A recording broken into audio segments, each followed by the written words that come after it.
ang performance ng bago kong splash proof. Naka LPG mode siya. Malakas ito.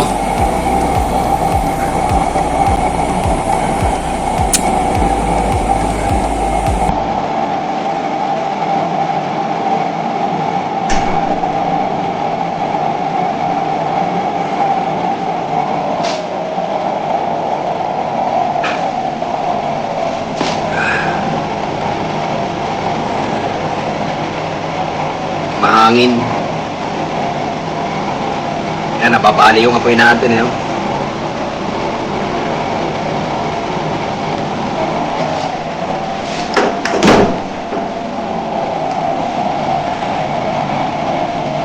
Magandang performance ng apoy na ito ngayon.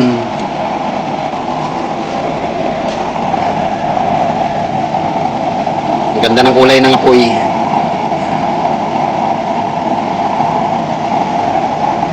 Talagang parang LPG talaga.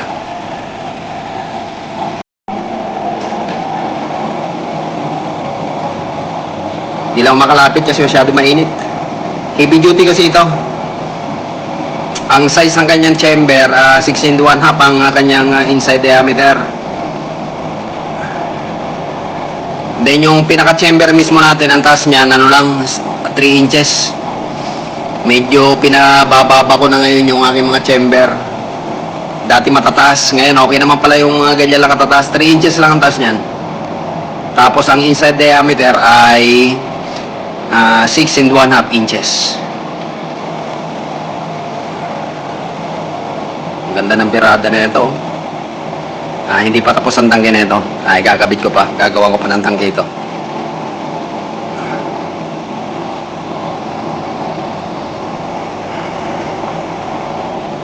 Okay, so yan ang kanyang performance. Ang ganda ng kulay ng apoy. Ang laki ng mga butas na yan ay 7/16. Ang laki ng mga butas na yan. Hindi ko na nabilang kung gaano karami ang butas. Basta sunod-sunod yan, paikot. Hanggang sa kabilang dulo yan.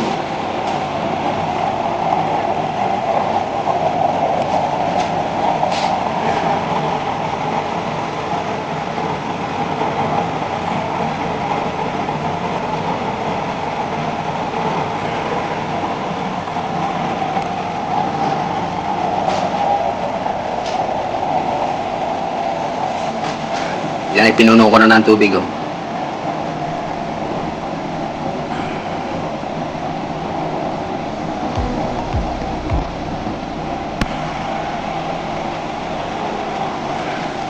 Isang metro na nga ako eh. Layo pa rin. Ang init pa rin.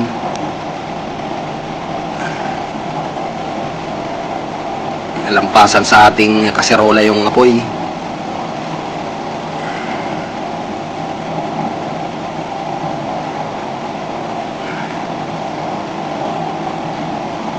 Dito ako ngayon nakatutok sa mga safety devices, itong mga splash proof na ito. Ito na naman ang bago kong naisip na design.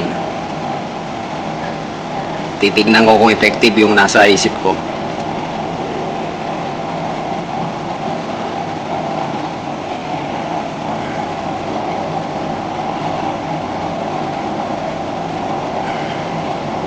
Ayan, malapit ang kumulo.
Ayan na, nagpapatakan na.